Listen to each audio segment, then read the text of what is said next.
chi era ieri alla proiezione di The Driver penso che sia anche oggi, sia qui anche oggi, perché ne siamo usciti in uno stato come di ebbrezza. Grazie Walter per essere venuto al Cinema Ritrovato, è un onore enorme, ci ha insegnato una umiltà che solo i più grandi hanno, e grazie a Roy Menarini e Mauro Gervasini che hanno accettato di condurre questo incontro. Roy è un grande amico della Cineteca, è professore ordinario qui all'Università di Bologna, una quantità di libri che ci hanno insegnato tante cose sul cinema, e dirige anche, oltre a sinergie, il blog Cinefilia Ritrovata, di cui gli siamo molto grati, una palestra della critica, della giovane critica, e Mauro Gervasini un doppio ringraziamento perché oltre a essere la firma storica di Film TV che ha diretto fino al 2017 e ad avere scritto l'unica monografia italiana su Walter Hill che abbiamo saccheggiato in queste settimane,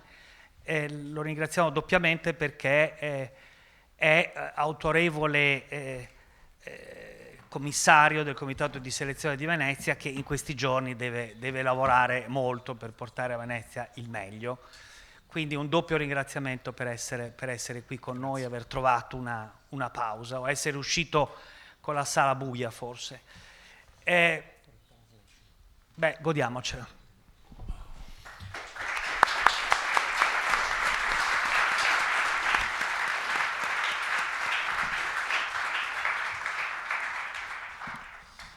Bene, mentre Walter Hill indossa il microfono per la sua traduzione simultanea, perché come sapete in questo incontro abbiamo la traduzione simultanea, così guadagniamo tempo per i 3/4 d'ora che passeremo insieme. Sono molto molto emozionato perché Walter Hill, come è già stato detto in questi giorni, è uno dei più grandi registi americani viventi, è uno di quelli che ha rivoluzionato i generi nel cinema americano e ha rivoluzionato anche lo sguardo del cinema americano. Lascerei però al nostro ospite Mauro Gervasini, il massimo esperto della filmografia di Walter Hill, cominciare questo dialogo, e ti lascio subito la parola, Mauro. Allora, grazie. Adesso lasciamo perdere le iperboli, comunque insomma sono molto emozionato e un grande fan del cinema di Walter Hill. Come sapete, immagino, vedo addirittura qualcuno con le magliette di Warriors, quindi siete tutti appassionati del suo cinema. Lo sapete, ha cominciato come sceneggiatore, poi regista, poi produttore. Ecco, la prima domanda che volevo fargli era molto semplice per entrare, diciamo, anche in un clima colloquiale, quale vorrà essere questa nostra conversazione. Qual era la fase dell'essere cineasta che gli piaceva di più? La scrittura, la direzione e mettiamoci anche il montaggio, che comunque fa parte, diciamo così, del pacchetto completo di un cineasta grande quale lui è.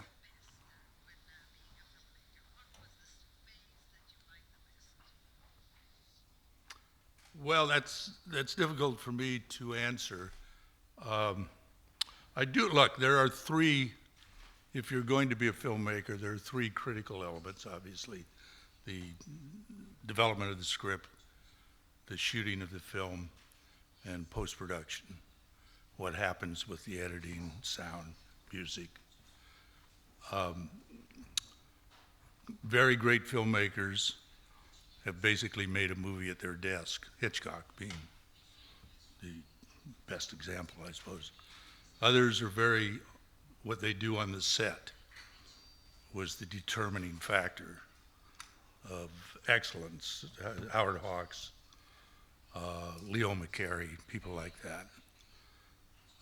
There are others that Kurosawa famously said, I just shoot to get something to edit. And Kubrick made his, it's not that you short the shooting or anything like that, but he believed that the film was finally put together after the shoot was over and became what it became. I'm not answering your question. I think writing for me it's lonely, obviously. Working on the set's the most fun. And the post-production, the editing, you face your sins. And it is a process. But the post-productions are much more comfortable time on a film. Shooting is usually chaos and nightmare, but and more. So I think I like shooting better than anything else. 20-minute answer to a simple question. Sorry. No, it's okay like this. Volevo chiedere, sempre rimanendo però forse ai primi momenti della sua carriera, che comincia con la scrittura e in particolare con una sceneggiatura importante come Getaway di Sam Peckinpah, che credo sia un po' lo script che ha cambiato anche un pezzetto di storia della carriera di Walter Hill. Volevo che ci raccontasse qualcosa di più dello script di Getaway, ma magari, se ha voglia, prima di arrivare a questo, anche qualcosa del giovane Walter Hill quando andava al cinema, che cosa vedeva, quali generi preferiva e come si è avvicinato al cinema e alla scrittura per il cinema.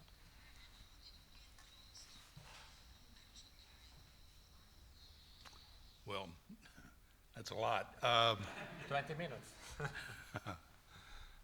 When I was a kid, I didn't go to school I was kind of homeschooled because I was sickly, I guess is the old word.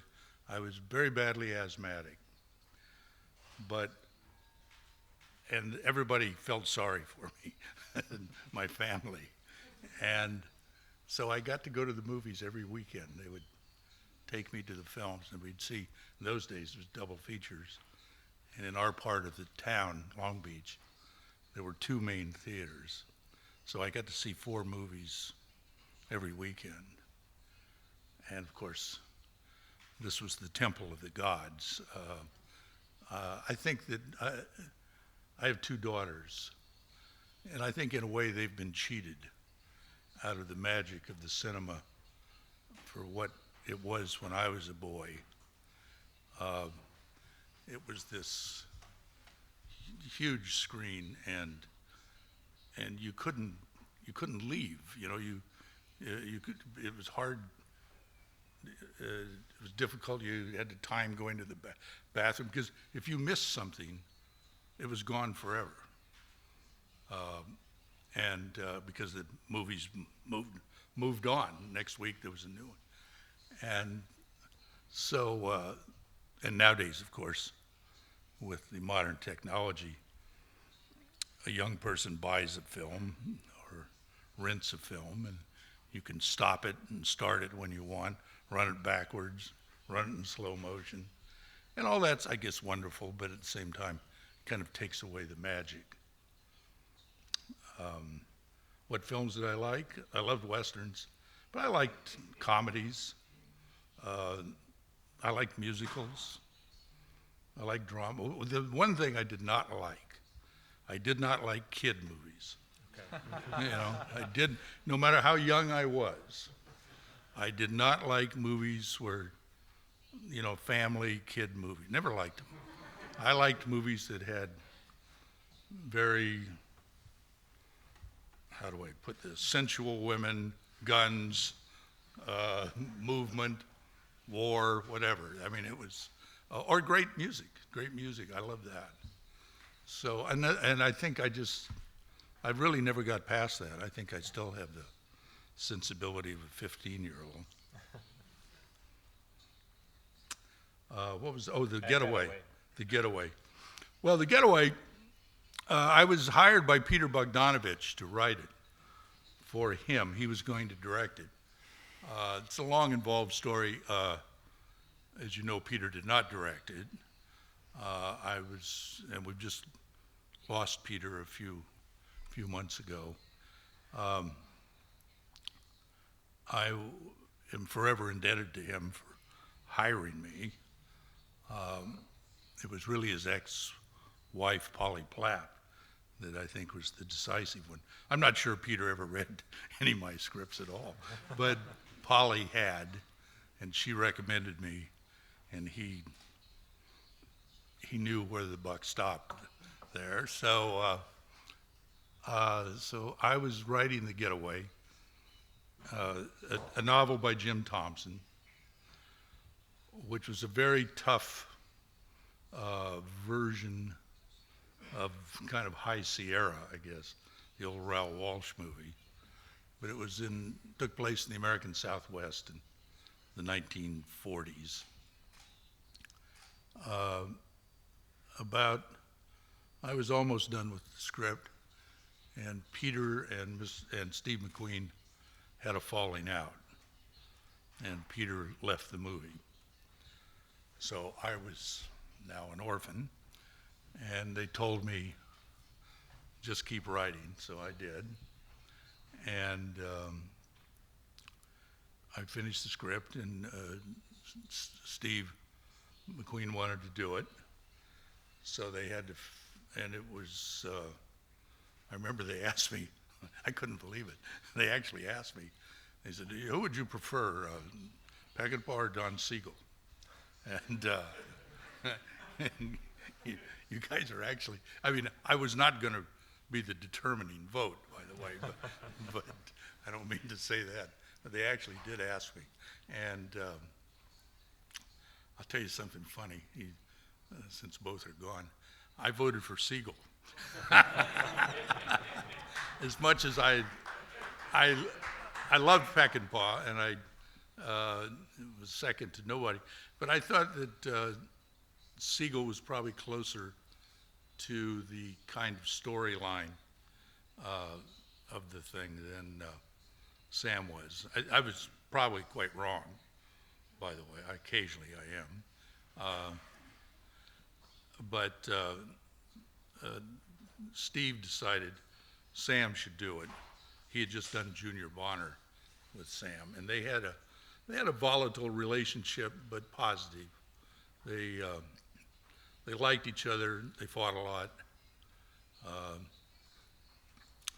They got in a big fight in the office one day. I wasn't there. I came in the next day, and there was this huge hole in the wall. And Steve had taken a magnum of champagne and thrown it at Sam's head, and Sam was in good enough shape to duck, and the magnum of champagne, tore this hole in the wall. This was at what we used to call Goldwyn Studios, where we prepped the thing. I got along very well with Sam. He was a real character.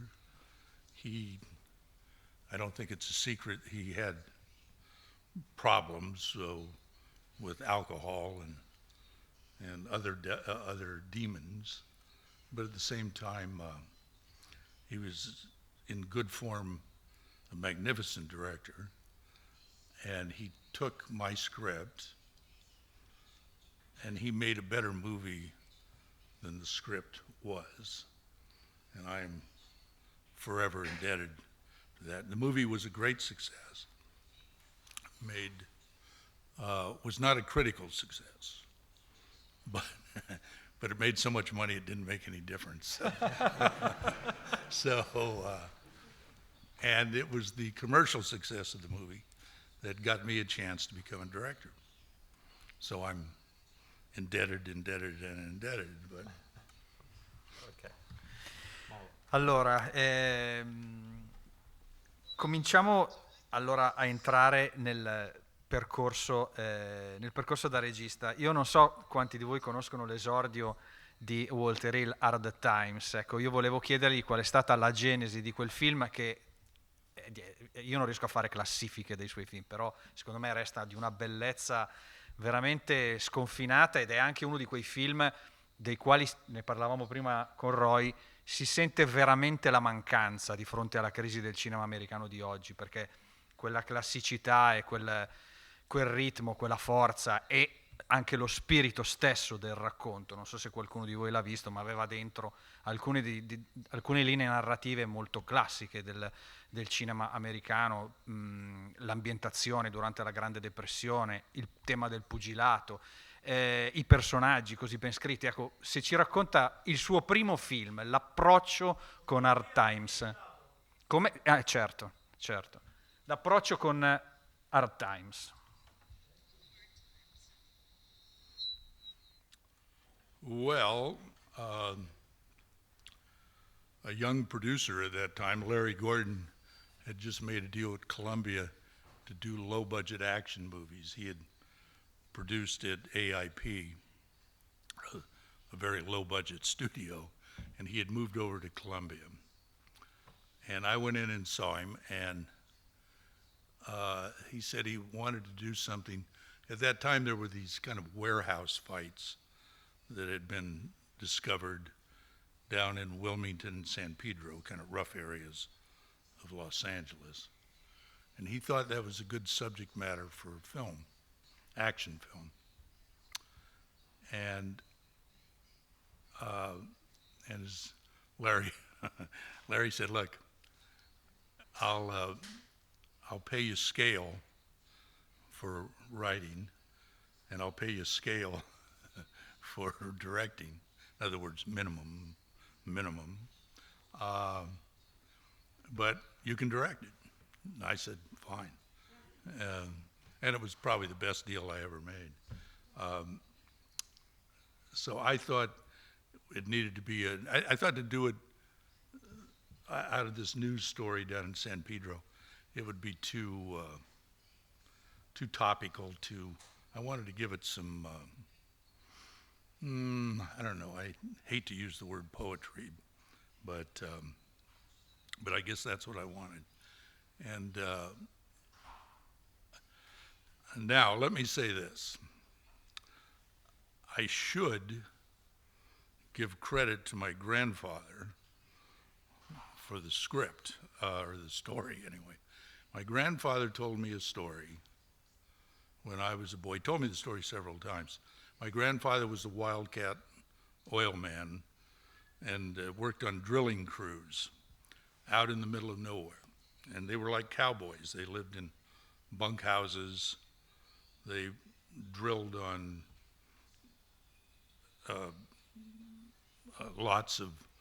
on certain plots of land that were designated as possible oil fields. And if they brought in a winter, everybody did well. But they lived in these, like I say, bunkhouses. Probably 20 to 25 men. And there would be neighboring camps. And the neighboring camps, they worked 6 days a week. But on Sunday, the neighboring camps would get together and they would have contests with each other. They'd play cards, but they'd run races, they'd wrestle, and they'd fight. And of course, all this was for betting. And my grandfather told me this story about they were all out there one day. It was Sunday, and a truck goes by, and a guy jumps off the back, and he watches one of the fights. And he goes over and he says, look, you give me a place to sleep and feed me, I'll fight for you, and I'll take half the money and you take half the money. And I said, well, he said, don't worry about it. I'll win. And so that he had like 4 or 5 of these fights. He won every fight very easily. Rough stuff, but won. And they woke up one day and he was gone. And they never knew they only knew him by one name, and they weren't sure that that was his real name. And the assumption was that he was somebody in trouble with the law and had moved on. gotten a grub steak now and moved on. I never forgot this story, and that's really the basis of Hard Times.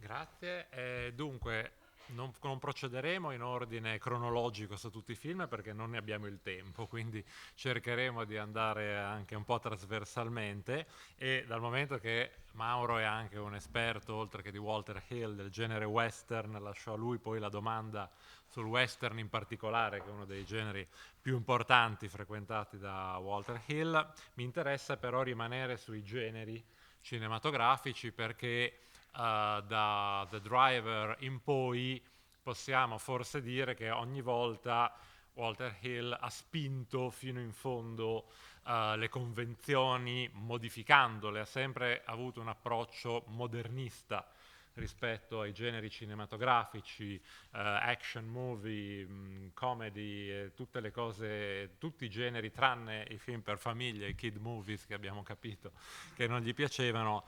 Davvero il noir, il thriller, ne ha frequentati tanti. Allora volevo capire che rapporto ha con i codici dei generi cinematografici, se quindi c'è più un amore per i generi classici o è più forte la volontà di rinnovarli, di cambiarli, di modernizzarli, e chiedergli appunto, escluso il western su cui torneremo tra poco, quali sono quelli con cui lui si trova in maggior confidenza e che ama di più.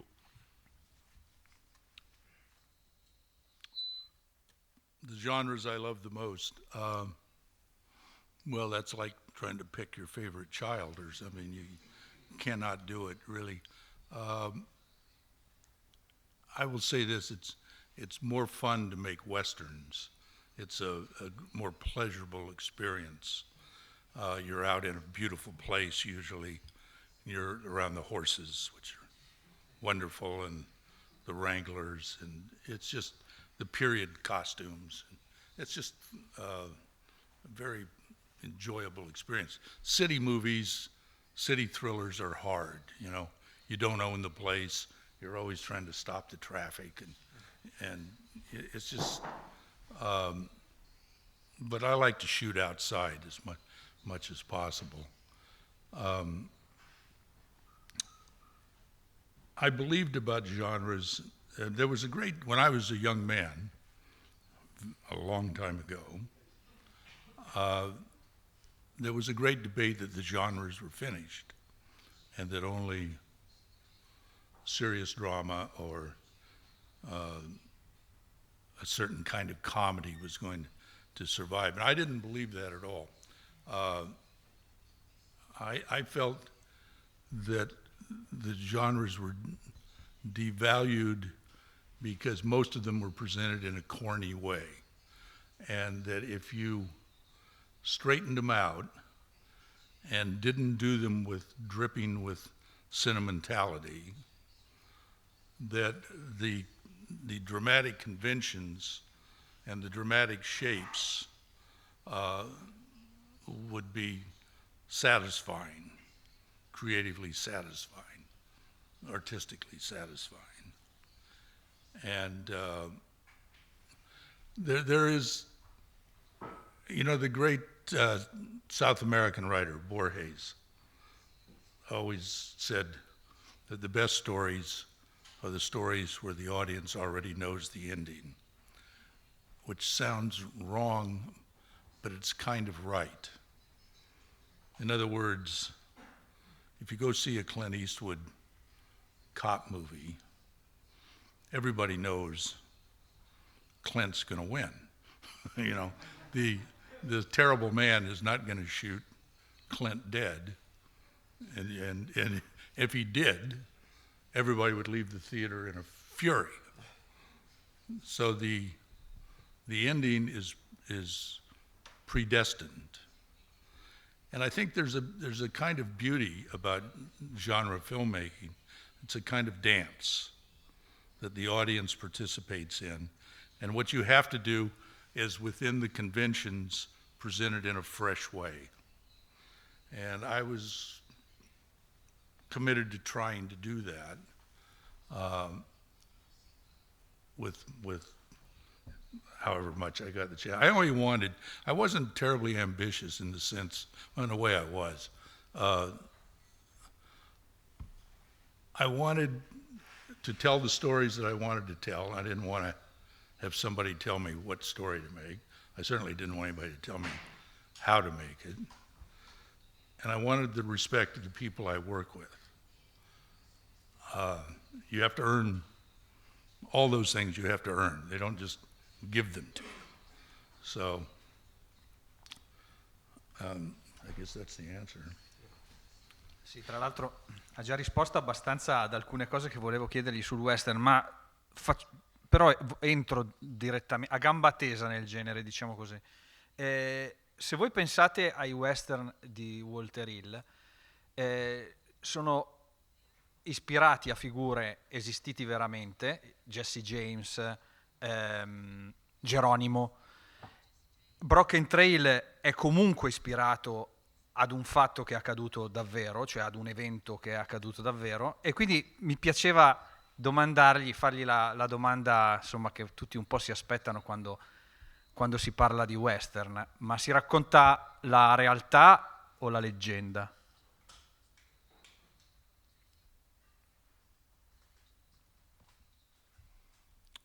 Oh, very much the legend.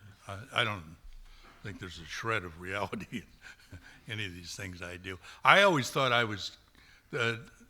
I've explained how much I like to shoot a Western, but I always thought I was condemned. The first three opportunities I had to make a Western were historical characters. And yes, you can play around with what happened and the truth. But if you make a movie about Jesse James, you have to shoot him dead when he's hanging a picture. And if you make a movie about Bill Hickok, he's going to go down to the number 10 saloon and get shot in the back of the head by Jack McCall. And if you make a movie about Geronimo, they're going to put him on a train and send him to Florida. And you can't change that. And I always, the first fictional Western that I really got a chance to do was this two-part thing that I did with Robert Duvall, The Broken Trail. And that came out pretty well. And I did the pilot to Deadwood, which ended up, I mean, it was fine, but we didn't all end up friends. So. Volevo solo chiedere questa è una curiosità più personale, ma visto che prima abbiamo parlato del suo lavoro di scrittore, se ha voglia di dirci che tipo di rapporto ha avuto con John Milius, che è lo sceneggiatore di Geronimo e ha scritto il soggetto di un altro film. Yeah, sure. John, I've known John since about 1971. People often ask me about John. We are not close. We were never close friends, but I think we respected each other very much.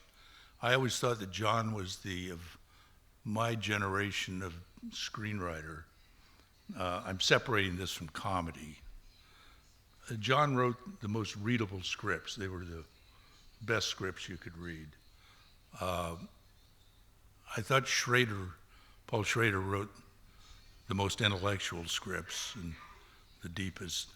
I thought I was probably, sorry to be immodest, I thought I was the best at the tough guy stuff. And John's were very romantic.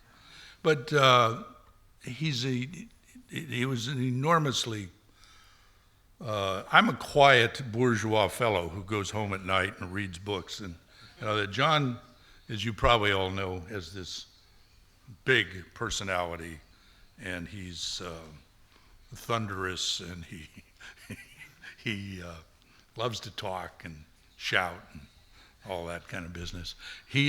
Sadly, I have to say this, sadly, John suffered a stroke a few years ago, and he's mobile and he gets around, but it's very difficult. It's hard to get anything out. He usually keeps a little tablet with him, and he's under medical supervision. And it's a cruel fate, especially for somebody that's a writer. John was, I think, always more, I think his heart was in the writing more than directing. I don't think John had a lot of patience. It's one of the things about a director. You kind of have to have some patience. And John is an impatient personality. But I think the world of him. And as I say, we were never close buddies. All hunting and all that is of no interest to me. There's no animal that I want to shoot. There's a lot of people I'd like to shoot, but.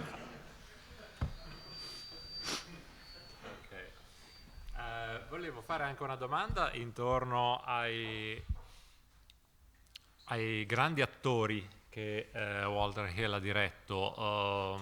In Hard Times c'era Charles Bronson, che comunque era una star, Eddie Murphy in 48 ore, ovviamente Nick Nolte e tantissimi altri che possiamo elencare nei suoi film. Non tutti i suoi film hanno delle big star, delle grandi star al suo interno, spesso ci sono dei cast di volti straordinari, ma non delle grandi star, però ha anche lavorato con dei grandi attori, quindi volevo capire com'è per lui il lavoro sugli attori. Lo chiedo perché per noi Walter Hill è il grande regista delle forme, è il grande regista del paesaggio urbano, è il grande regista della violenza, della coreografia, ecco. Però credo che ci sia anche una grande capacità di dirigere gli attori e come valuta questo aspetto del fare cinema e se ha qualcosa da raccontarci intorno al mestiere di dirigere gli attori.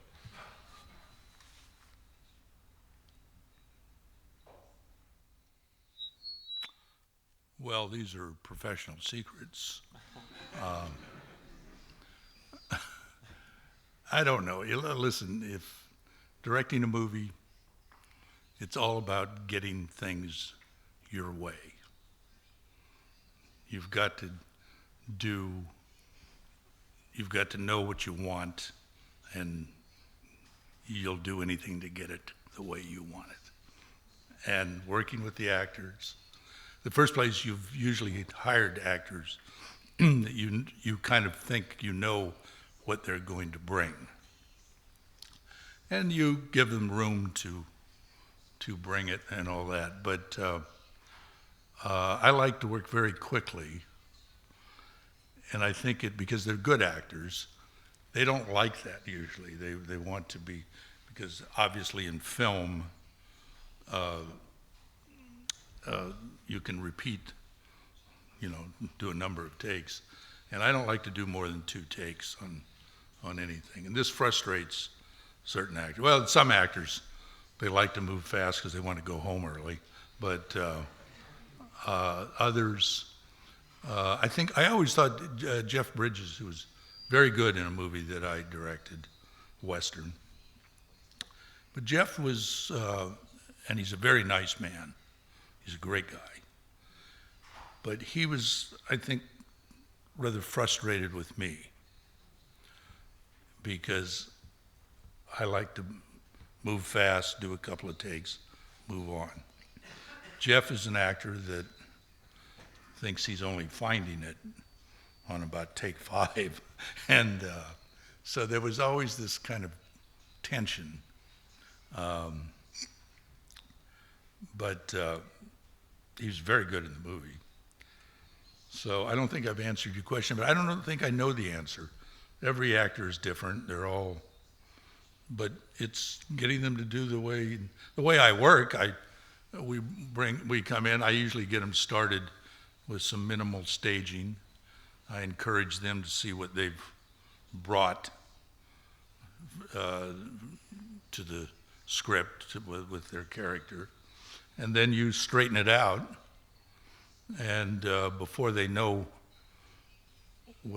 what what hit them, you're putting the camera in place and saying, all right, we're getting ready to do it. And so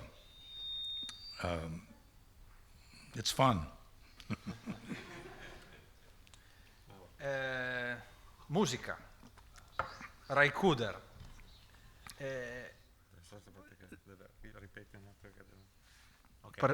Parliamo di musica, Raikuder e il rapporto con questo straordinario musicista che ha composto, suonato in molte colonne sonore dei suoi film.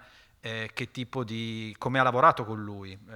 Immagino in maniera diversa film per film, in particolare chiedo a proposito di Crossroads, che magari è uno dei film meno conosciuti di Walter Hill, ma grande come tutti gli altri secondo me.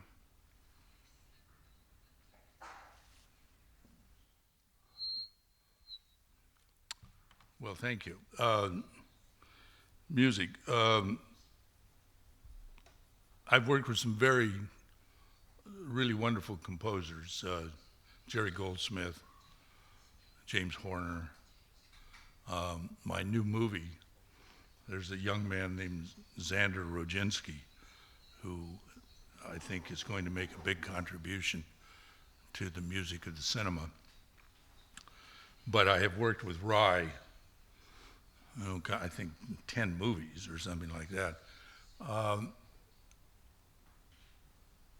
Everything one says, there's usually a contradiction or an inconsistency. You can find where I did this or said this, or I say I believe this, but I did the opposite at some point. I generally do not like music that underlines or hits the drama. I like music that surrounds the atmosphere, that is part of the mise en scène. And Rai was always particularly good at especially historical music or ethnic music, the Cajuns in Southern Comfort. He's a wonderful man. He's very funny. He's very reclusive. It takes a while to get to know him.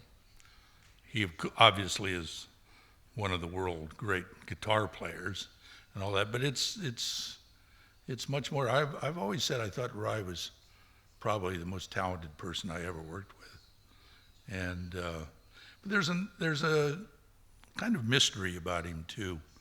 However, no matter how well you know him, you don't know him totally, and I like that. The way we worked together was basically like making a record. We'd talk about the movie, show him the movie, talk about the movie, look at the movie, and then we would go into a studio and just make music for each part of the film. And he would bring in musicians. And it was the studios were never very happy about this process because it usually took 3 weeks. But we would make the score in studio. He'd say, I'd always get him to say first. He knew what my general ideas were. And then I wanted to say, it's like an actor. You want to see what he brings in.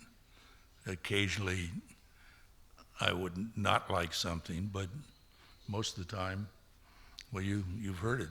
You know, it's he's a man that creates beauty. Ecco, io volevo chiedere a Walter Hill qualcosa intorno a questi che fatico, non posso definire film minori, però penso che nella sua carriera ci siano dei film che sono stati quasi immediatamente riconosciuti come grandi film e altri film che hanno avuto bisogno di tempo per essere riconosciuti. Ce lo raccontava anche ieri nella presentazione di The Driver, raccontandoci che all'inizio quel film era stato un fallimento, ma poi ci siamo ritrovati a vederlo tutti insieme dopo tanti anni a un festival e questo dice qualcosa. Però credo che Driver abbia cambiato il modo di guardare all'action urbano. Streets of Fire, Strade di Fuoco, ha anticipato il linguaggio di MTV e del videoclip da un certo punto di vista. Johnny Handsome, Johnny il Bello, ha anticipato un certo modo di decostruire il noir. Ecco, mi chiedo se in questi film che sono stati un po' sfortunati all'inizio non ci sia poi invece la sperimentazione maggiore, cioè il modo che Hill ha trovato di sperimentare e di dare poi dei contenuti che hanno influenzato i registi successivi e i linguaggi successivi.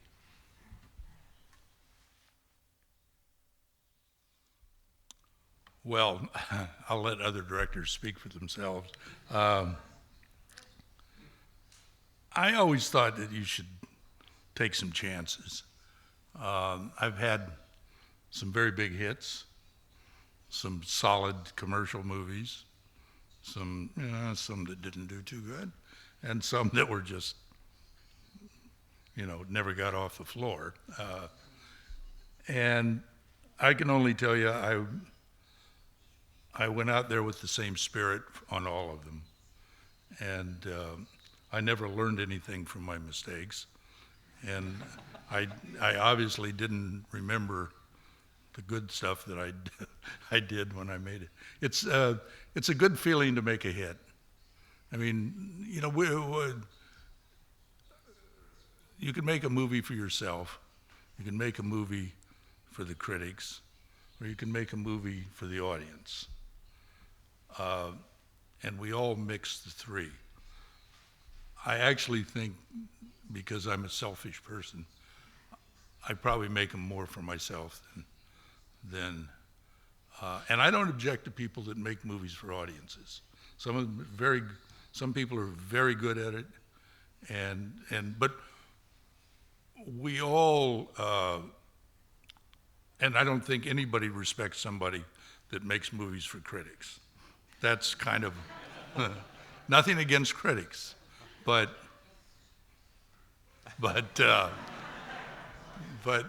I don't think that's a very high calling, and I don't think critics would like it either. However, having said all that, when you make a film and you make it as well as you know how to make it, and finally have to be separated from it, you do hope they find an audience. You do want somebody to look at it.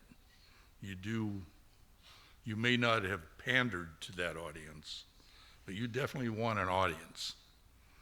And there's a little boy or a little girl in all of us that's the kid that jumps up on the kitchen table and does a tap dance when the family's around. I think we're all, it's part of the disease of being a film director. Tra i film che avrebbe potuto citare adesso Roy e che in qualche modo si avvicina a quelli che magari avrebbero avuto, almeno in Italia, avrebbero dovuto avere più successo, c'è Trespass. Mi volevo ricollegare alla domanda di prima, quella sulla musica, perché la colonna sonora di Trespass è stata un po' controversa. Esiste una versione della colonna sonora, se non ricordo male, di John Zorn.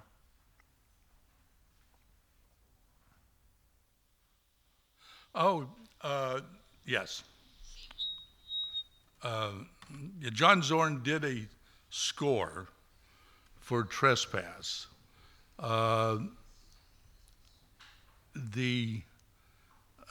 it didn't work.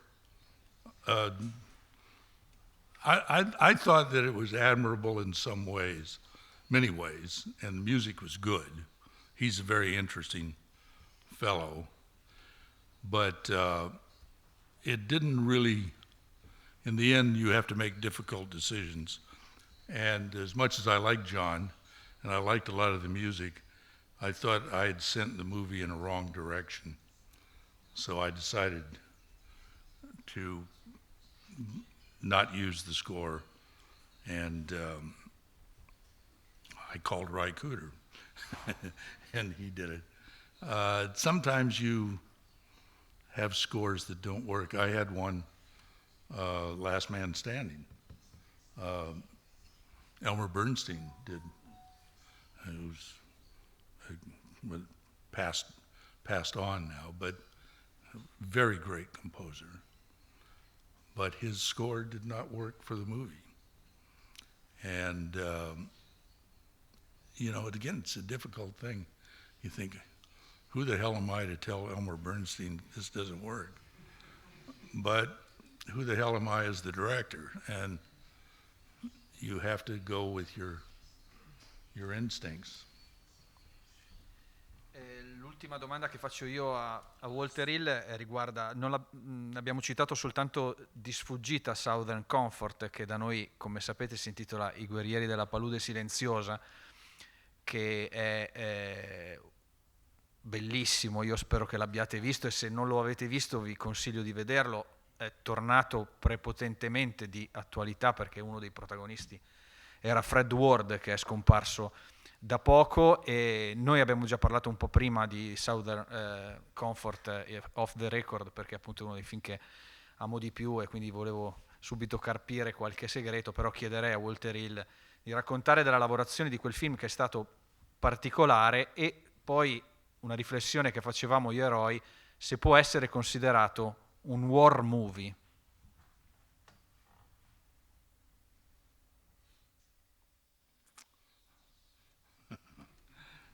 Well, when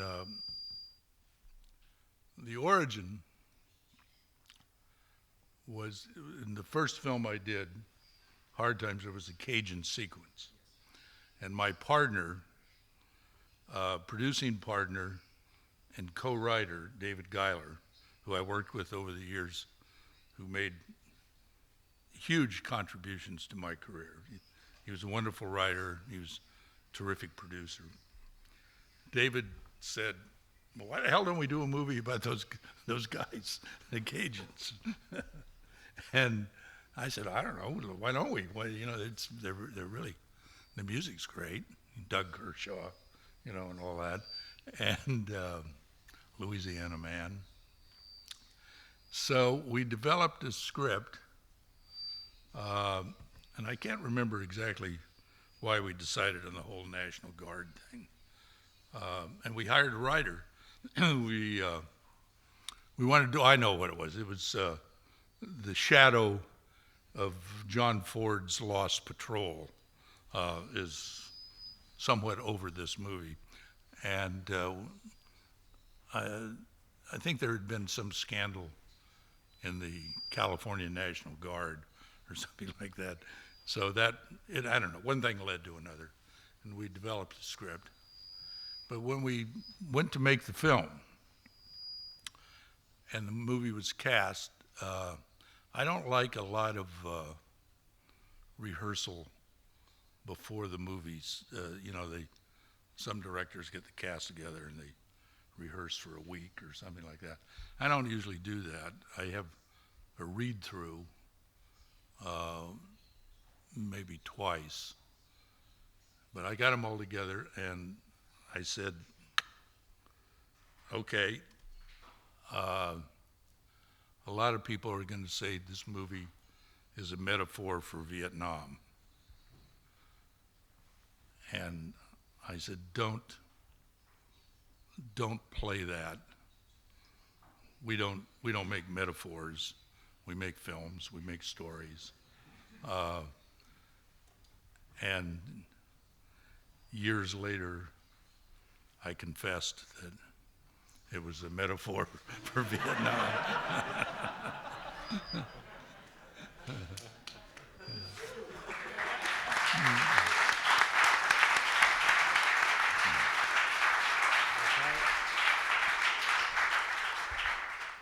Ultime due domande da parte mia, una è come se fosse insieme, ma la penultima, visto che lo ha citato, c'è anche un altro film che non è di Walter Hill, ma è prodotto da Walter Hill, che per molti è una metafora di un film di guerra del Vietnam, ed è il secondo Aliens di James Cameron, perché Walter Hill ha prodotto Alien e alcuni dei suoi seguiti, e non posso non chiedergli, visto che abbiamo parlato tanto della sua carriera di scrittore, di regista e anche di spettatore, com'è capitato, se capisco che la domanda sia molto lunga, ma se può dirci in poche parole com'è nata questa grande idea di produrre una delle saghe più importanti della storia della fantascienza moderna.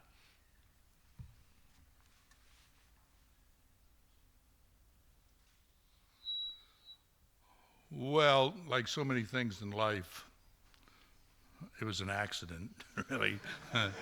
I mean, I had made a couple of movies, and we decided, David Geiler and I wanted to have a production company. And a fellow I knew came over one day. He couldn't find our office, and it was a very hot day, and I had the back windows open, and he was walking around behind, and I looked up and I said, "Mark, what the hell?" And he said, "Hell." And so he hands me this script through the window, and it was a script by Dan O'Bannon and Ron Shusett. And we were looking to develop films we had this deal with 20th Century Fox. And the script had, we thought, a lot of problems, but David and I both felt that you could, these seem very trite ideas now, but they were kind of new at the time. Here was very much a B project, B movie subject matter. Spaceship, monster on the spaceship, eating everybody, you know. This was a very much déclassé B movie idea. But we felt if you shot it like a commercial, used really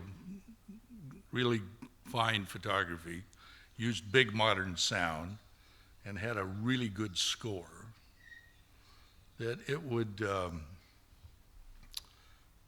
be a commercially viable movie.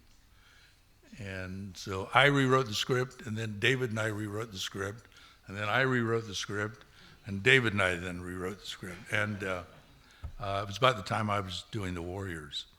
And so and Ridley came in. He had been commercial director. He did a beautiful job. There was no real script changes or anything, and the movie, and we found Sigourney, which was, I often get credit for that, but it was really Mary Goldberg, our casting director. They had met Sigourney in New York. I wasn't part of that trip. David and Ridley had been to New York, and they met Sigourney, and they didn't think so.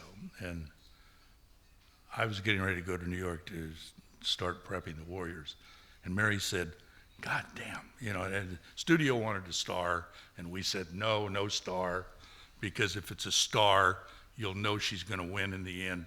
Let's make it really, you don't really know what's going to happen.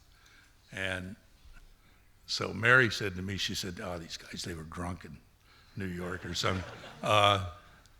Sigourney Weaver, meet her.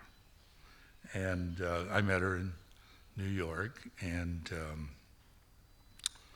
I was very taken with her. I flew with her to Los Angeles, back to Los Angeles 2 days later. And the studio met her, and Ridley decided he wanted her. And she went back to New York, and the studio said no. And then we rebelled, because we thought the movie was never going to get made this way. And that she was right. She was what we really wanted. And were we going to make this goddamn thing or not? So Alan Ladd, to his eternal credit, and we said, "Look, let's test her. We'll give a test." shoot a test. So Ridley had a little commercial studio in London. So we flew her to London. They shot a test, and Alan Ladd, the studio head, happened to be in London. He was on his way to London for business. So we just converged. And the test was very good. It looked beautiful. Ridley shot it, you know, with the smoke and the this and that. And it looked like a real commercial. And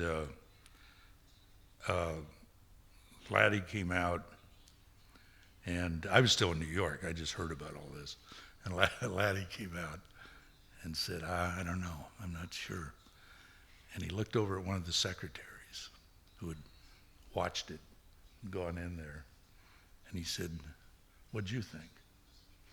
And the secretary said, oh, I loved her. She's just like Jane Fonda. And Laddie said, okay, make the movie. And he was a wonderful studio head. He really was. You know, it's easy to make fun of these things, know that when it's your responsibility to choose something, and if it doesn't work, if enough of them don't work, you're gone. It's a tough job. And I thought Laddie was one of the very best that I ever worked with. Most of them I thought were miserable, and I did not get along with. But I liked Alan Ladd very much. Allora, come promesso, ci avviamo alla conclusione, però un'ultima domanda. So che in altre occasioni Walter Hill ha spiegato che ama molto le retrospettive, ma a volte gli sembrano troppo legate al passato, quindi adesso parliamo per un attimo di futuro, e se lui ne ha voglia ci piacerebbe sapere qualcosa del suo nuovo film che si chiama Dead for $1 e che vedremo nei prossimi mesi.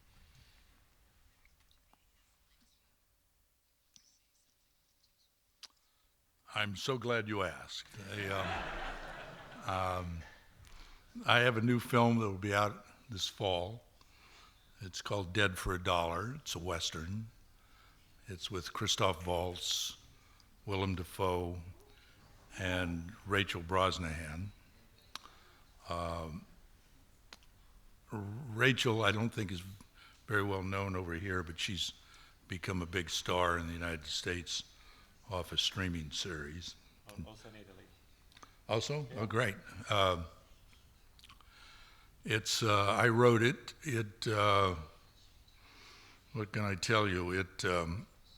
It's the story of a bounty hunter who is hired to go into Mexico to find the abducted wife of a prominent businessman.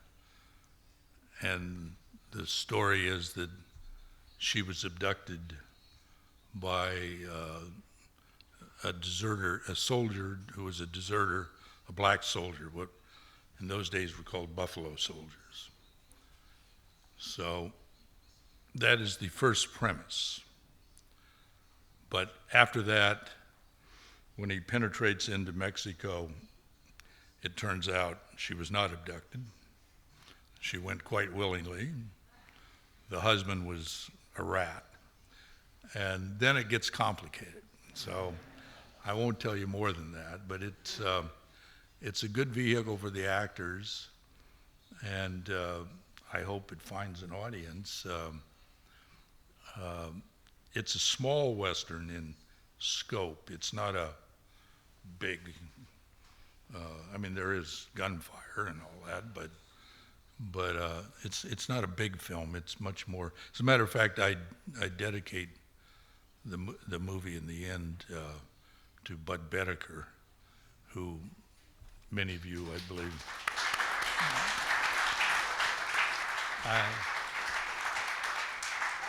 I'm so happy to hear that applause, that you know who he was. He and I were friendly. He was a very engaging fella, and he made some awfully good movies. And He was very kind to me. So, but this movie, I hope it's I hope it's in the league with one of his. But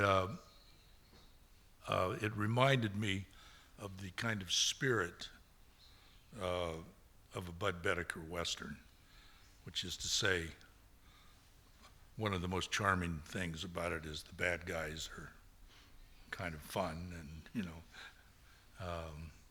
and things aren't quite what they seem to be. But there's a code, a hero that lives by a code, and a moral center to the picture. Directors are often moralists, you know. It's very unfashionable. Nobody wants to say, I'm a moralist. But they are. They're criticizing conduct all the time in their stories. Bene, io voglio ringraziare veramente di cuore Walter Hill. Forse non è bello dire di essere moralisti, sicuramente oggi abbiamo incontrato un regista che ha una grande integrità, questo sicuramente. Quindi grazie Walter Hill.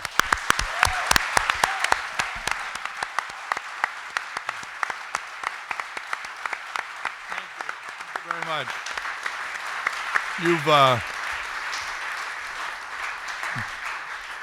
You've made an old man happy, so thank you.